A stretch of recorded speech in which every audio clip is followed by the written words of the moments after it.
Sal from Bachelor of Science in Marine Engineering Block A first year.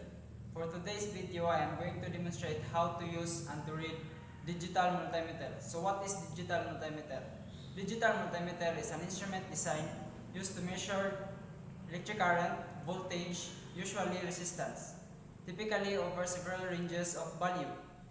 Digital multimeter consists of four major components. First is the meter dial, panel indicator, digital display, and probe connections.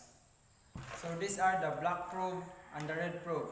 The black one is the negative and the red one is the positive. So this one is the DC voltage, ohms or resistance, transistor tester, continuity, DC current, and AC voltage. Then positive and negative. So today I have here two examples on how to read and use a digital multimeter or multitester. So I have here a battery and extension wire, a live extension wire. So first is we need to put the probe wires in their specific functions.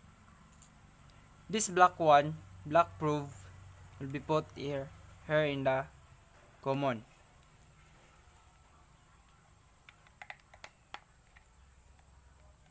And this red probe will be plugged here in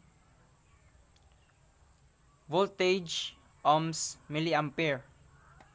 But if it is ranges 5 ampere, you'll plug it here. But for now, let's plug it there. So first is we need to test the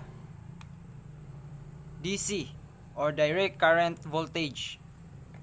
So to test the direct current voltage, so let's put it here in 20 voltage. 20 voltage.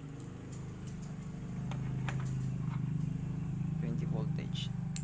Then let's try the battery. So it dapat siya na nasa saktong paglagay. Ito ay positive and this one is the negative one. So this one is the positive and the negative. So let's test.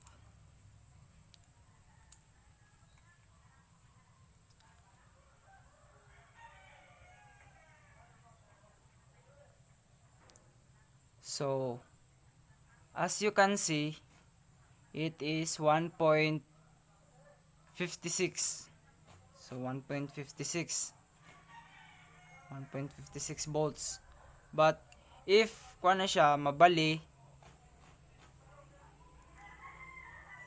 nimo pagbutang, so mahimo ra siya og mo negative. So may balaan na nimo og sakto ra ba ang imuhang pagbutang aning mga probe nga wires sa imong kuan. Kay mas lisod ni siya pag mga wirings na dayon imuhang pang test, dayon wala ka kabalo og positive siya or negative. So let's test this. Kuan ni siya kanang guba ni siya nga battery, but let's try to test this one.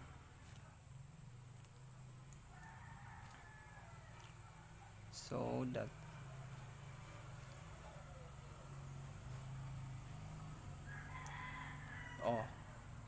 as you can see, it is 0.80. Then it is 1.5 volts as you said there. Kuha siya guba. So let's now test the AC voltage or the alternating current. The voltage here is ranges 200 volts. In this 200 volts. So The higher volts here is 500. So let's switch it in 500 volts. So let's check.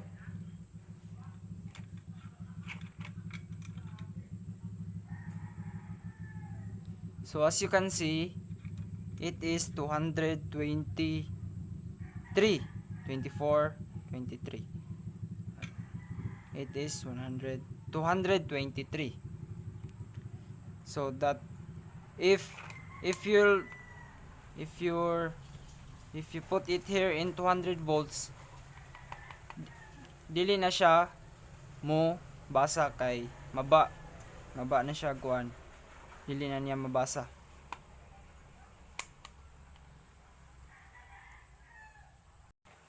So that's all, because I don't have